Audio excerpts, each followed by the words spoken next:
Le monde du tourisme bouge. Il est en pleine transformation. C'est le moment d'innover. Je suis François Huette, hôtelier de métier avec une expérience internationale de direction d'hôtel. Aujourd'hui, j'accompagne les dirigeants et leurs entreprises à développer le tourisme de demain.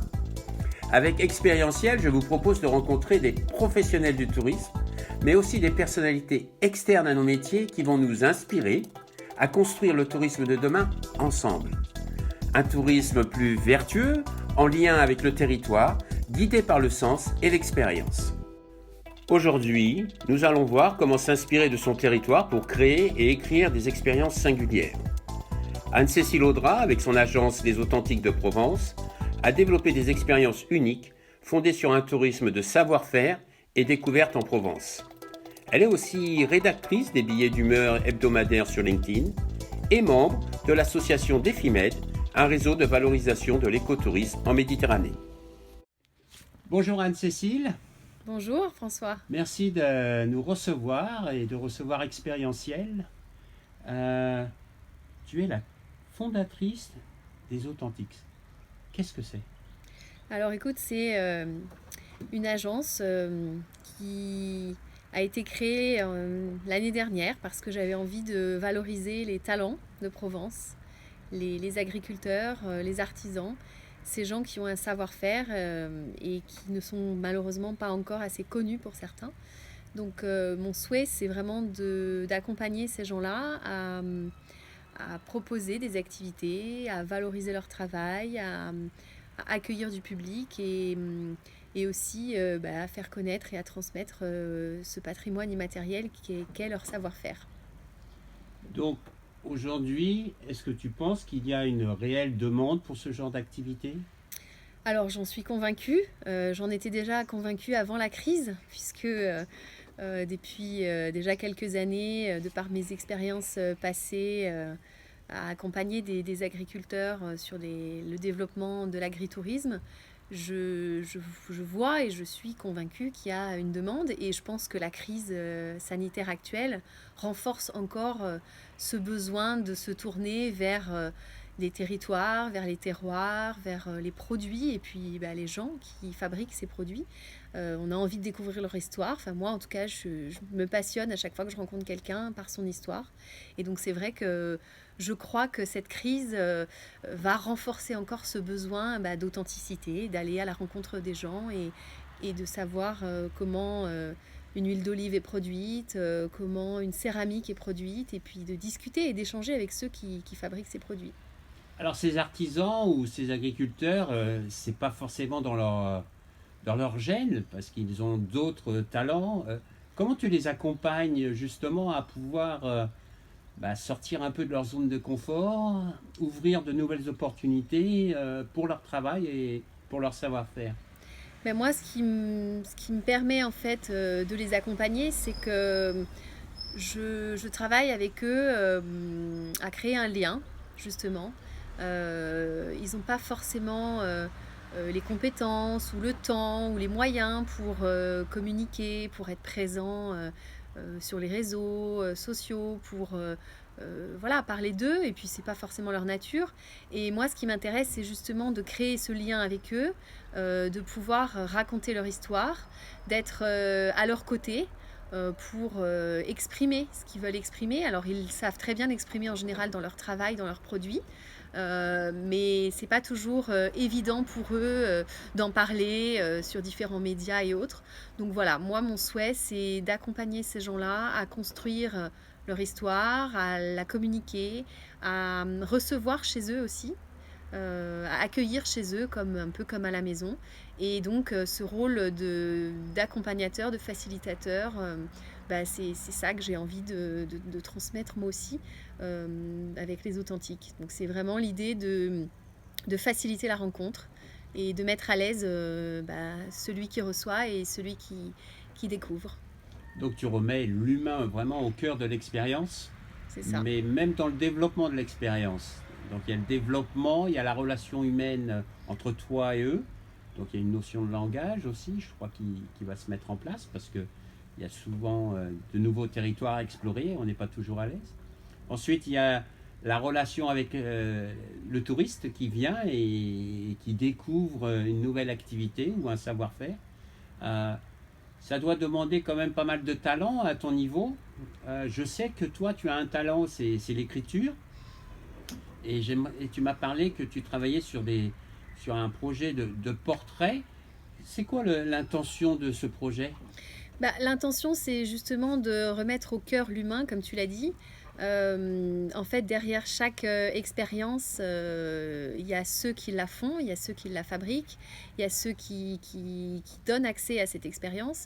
Et donc, moi, ce qui me semble intéressant quand on est touriste, quand on est voyageur, c'est pas uniquement de voir des beaux paysages ou de visiter des lieux, mais c'est bien d'aller à la rencontre de ceux qui font le territoire. Et oui, ces portraits, c'est un peu pour moi une manière de collecter cette mémoire vivante qui est un patrimoine immatériel hein, de nos territoires. Chaque territoire a sa propre identité, a ses propres acteurs. Et donc, c'est aussi une manière pour les territoires et les destinations de se différencier que d'aller à la rencontre de ces acteurs et de ces talents locaux. Et c'est ça que j'ai envie de faire par le biais de ces interviews, de ces portraits, de ces articles. C'est de créer un petit cocon dans lequel chacun va pouvoir dévoiler son activité, ses valeurs, et puis donner envie justement aux voyageurs de venir à la rencontre de ces gens et en fait de faire cet intermédiaire et de faciliter la rencontre. Donc c'est vraiment l'objet de ces portraits, c'est raconter l'histoire d'un territoire par ses acteurs. Ok. Alors, il y a ce côté où tu vas au contact des artisans, etc. Comment tu vas au contact des professionnels du tourisme, justement, pour pouvoir mettre en avant ces activités et qu'elles soient commercialisées, qu'elles soient connues par tous? Ça doit être un autre travail? Alors c'est un autre travail qui est assez conséquent aussi. Après, bon, j'essaye le plus possible de nouer des partenariats. J'essaye de travailler avec des hôtels, avec différents acteurs du tourisme, des offices, pour proposer justement de découvrir ces activités et ces personnalités. Voilà, Nathalie Artaillé de l'hôtel Almanar, qui fait partie aussi de la série expérientielle, m'a offert gentiment cette possibilité. Donc c'est comme ça que j'arrive à proposer cette mise en relation. Et puis après, c'est aussi par le travail que je fais avec les magazines pour lesquels je travaille que je montre, j'explique, je donne à voir tous ces acteurs. Et finalement, on me contacte aussi pour ça. Et puis certains se disent j'aimerais faire un petit événement sur mon exploitation, mais je sais pas trop comment faire, je sais pas trop comment m'y prendre. Donc voilà, j'essaye de développer aussi un accompagnement pour faire du micro-événementiel sur son site, sur son exploitation, dans son atelier. L'idée, c'est aussi de développer le micro-événementiel pour favoriser la rencontre. Aujourd'hui, l'évolution de l'expérience touristique est, je crois, encore plus importante que jamais par rapport à la situation dans laquelle on est aujourd'hui. C'est l'opportunité de se réinventer et de trouver de nouveaux moyens. Toi, tu la vois comment, cette évolution? Moi, j'ai envie de dire small and rural, c'est-à-dire petit et rural, oui, parce qu'en fait, je pense vraiment que la ruralité a sa carte à jouer. Et puis tout ce qui est petit, parce que tout ce qui est petit va être souple, va être agile, va être résilient. Donc voilà, moi j'ai envie de partir sur ces valeurs-là. Travaillons en petits groupes, travaillons pour des expériences qui sont qualitatives, sortons des grands sentiers et voilà, des choses qui sont vues et revues. Prenons un peu des chemins de traverse.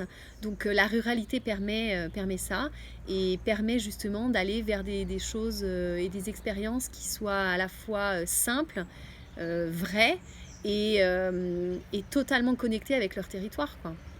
Je t'ai entendu dire travaillons, travaillons. Ça veut dire que la coopération est essentielle pour la réussite de cette transformation touristique sur laquelle on travaille tous? Oui, seul on va plus vite, ensemble on va plus loin. C'est le vieil adage qui est bien connu. Et c'est vrai que je pense pas que seul on ait la solution. on est dans un monde complexe. On voit bien que les solutions, elles seront à long terme et qu'elles seront aussi complexes. Donc, c'est là où l'intelligence collective, chère à toi, hein, c'est justement une manière de trouver des solutions ensemble, de construire des choses ensemble. Et puis moi, l'animation des territoires, l'animation de projet, c'est ce qui m'a toujours motivée en fait. Chacun a ses talents, a ses compétences et c'est aussi comme ça qu'on construira des offres expérientielles plus durables en ayant un panel d'activités à proposer sur une destination qui soit connectée entre elles, qui fasse sens en fait dans un même territoire. Si tu avais donné des conseils à nos collègues du tourisme, ce serait lesquels ? La première question à se poser, c'est pourquoi vous faites ce métier ? Qu'est-ce que vous avez envie de faire découvrir à vos clients, à vos voyageurs ? Qu'est-ce que vous avez envie de leur transmettre en fait ? Qu'est-ce qui vous émerveille autour de vous et qu'est-ce que vous avez envie de partager avec eux, quoi ? Écoute, Anne-Cécile, merci beaucoup pour ton accueil. Merci à toi. Je te souhaite plein de bonnes choses avec ce beau projet Les Authentiques. Je sais que tu travailles d'arrache-pied en essayant de le faire évoluer par rapport aux enjeux actuels, mais aussi en y apportant beaucoup de sens et beaucoup de ton âme. Et je crois que ça se sent, ça se voit. Donc, merci beaucoup. Et puis aussi, j'attends avec impatience de pouvoir lire ces portraits d'hommes et femmes de nos territoires qui va aussi nous inspirer à construire un tourisme différent. Merci à toi, en tout cas. Et puis, oui, j'espère que ça donnera envie à tout le monde d'ouvrir ses yeux sur tout ce qui est à côté de chez nous. Et je pense qu'il y a énormément de choses à faire, tous ensemble. Merci. Merci. Au revoir. Au revoir. Merci de nous avoir écoutés. J'espère que nous avons pu semer des graines d'inspiration et d'action pour votre activité. Si vous avez aimé ce podcast, favorisez sa diffusion en lui donnant 5 étoiles sur Apple Podcast ou votre plateforme préférée. Et surtout, abonnez-vous pour suivre tous les épisodes gratuitement. N'hésitez pas aussi à partager dans votre réseau et je vous dis à très bientôt.